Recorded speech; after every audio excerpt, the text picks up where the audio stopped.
Are you concerned about the escalating tensions between India and Pakistan? You need to watch this if you struggle to understand the gravity of the situation. The skies over Kashmir, a region long synonymous with conflict, were once again filled with the roar of fighter jets.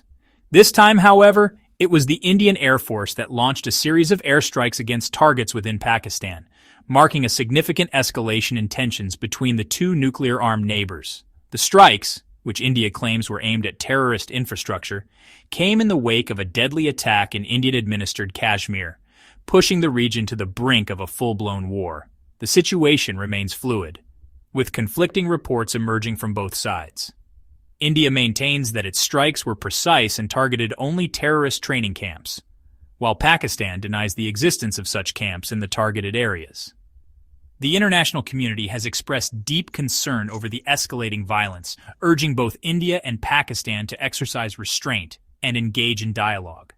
The potential for miscalculation is high, and the consequences of a larger conflict would be devastating, not just for the two countries involved, but for the entire region. As the world watches with bated breath, the question on everyone's mind is whether this latest chapter in the India-Pakistan rivalry will spiral out of control. The immediate trigger for India's airstrikes was a horrific terrorist attack in Indian-administered Kashmir on date of the fictional Kashmir attack. A group of heavily armed militants attacked a convoy of buses carrying Hindu pilgrims, killing a number of casualties in the fictional attack. The attack, which was widely condemned by the international community, sent shockwaves through India, with public anger directed at Pakistan, which India accuses of harboring and supporting the perpetrators. India has long accused Pakistan of using cross-border terrorism as a tool to destabilize Kashmir, a claim Pakistan vehemently denies. The attack on the pilgrim convoy, coming as it did at a time of heightened tensions in the region, proved to be the final straw for India, which vowed to avenge the killings and punish those responsible. The Indian government, facing mounting domestic pressure to act decisively, authorized the airstrikes, marking a significant departure from its previous policy of strategic restraint. The strikes, which targeted what India claimed were training camps of the Jaish-e-Mohammed, the militant group blamed for the Kashmir attack, were intended to send a strong message to Pakistan that it would no longer tolerate its alleged support for terrorism. Pakistan, outraged by what it called an unprovoked act of aggression by India, vowed to retaliate. The Pakistani military claimed to have shot down 2 Indian fighter jets and captured an Indian pilot.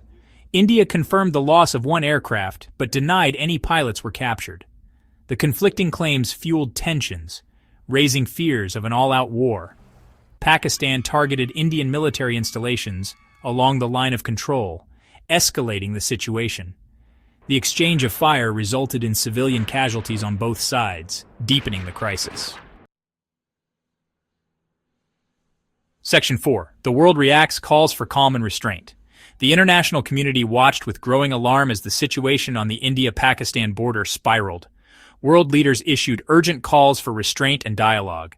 The UN Security Council held an emergency meeting, urging both sides to exercise maximum restraint. The United States urged both countries to reduce tensions. China called for dialogue to resolve the issue. Russia expressed concern, urging restraint. The international community's plea for restraint had some impact, with both sides stepping back from conflict. However, the situation remained tense, with accusations of ceasefire violations. The international community continued to monitor the situation closely, urging dialogue for a peaceful resolution. The escalating tensions between India and Pakistan sent shockwaves through the global economy, affecting markets and investor confidence. Businesses in both countries faced disruptions, and the uncertainty led to a decline in foreign investments. Trade routes were jeopardized, leading to increased costs and delays. The economic impact was felt not just in South Asia but globally, as countries dependent on trade with India and Pakistan started to feel the pinch. The ripple effects were evident in the stock markets, with indices in both countries experiencing significant drops.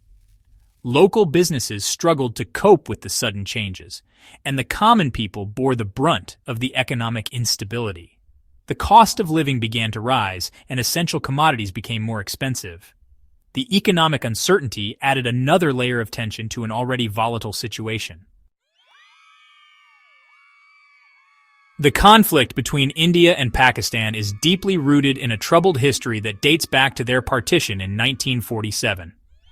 The legacy of partition, territorial disputes, and a series of wars have left a mark on the relationship between the two nations. Despite numerous attempts at peace talks and agreements, mistrust and hostility have persisted.